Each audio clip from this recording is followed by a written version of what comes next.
Once upon a time in a bustling town, there lived a couple, Mark and Lily. They had been married for 5 years and shared a deep bond of love. However, like all couples, they sometimes had misunderstandings. Mark, a proud man, often found it difficult to apologize, even when he knew he was in the wrong.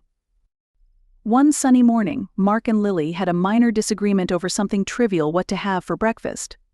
Mark, feeling slighted, allowed his ego to take over and refused to apologize, even though he could see the hurt in Lily's eyes. They had a long bus ride ahead, as Mark was heading to his teaching job and Lily was off to work in the opposite direction. Despite the argument, they silently prepared to leave, each lost in their own thoughts. As they boarded the bus, Mark's pride still held him captive. Instead of sitting next to Lily, as he usually did, he chose a seat at the back, sulking.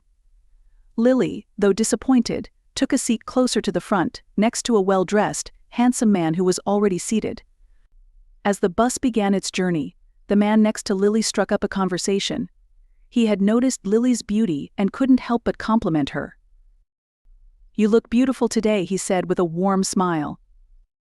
Lily, though still feeling hurt by Mark, smiled back politely and replied, "Thank you." Mark, who was watching the exchange from the back of the bus, felt a sudden pang of jealousy. The man was charming, confident, and was making Lily smile, the very smile Mark had wiped away with his stubbornness that morning.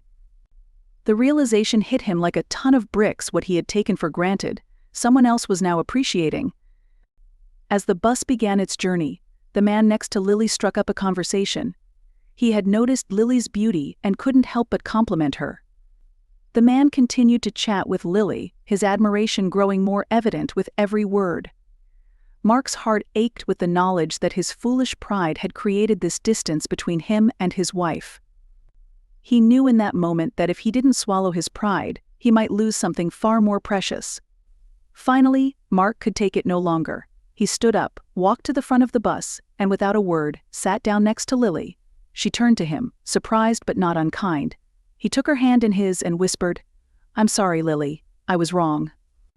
Lily's eyes softened as she squeezed his hand, accepting his apology. The man next to her, sensing the deep connection between the couple, smiled politely and turned his attention elsewhere. As they continued their journey together, Mark realized the truth of an old saying: "What is not good to you is gold to another." He learned that day that pride could blind a person to the value of what they have, and that a simple apology can mend the smallest of misunderstandings. From that day on, Mark vowed never to let his ego come between them again. He knew now that love was worth more than pride, and that the most beautiful moments in life were those spent beside the person you love.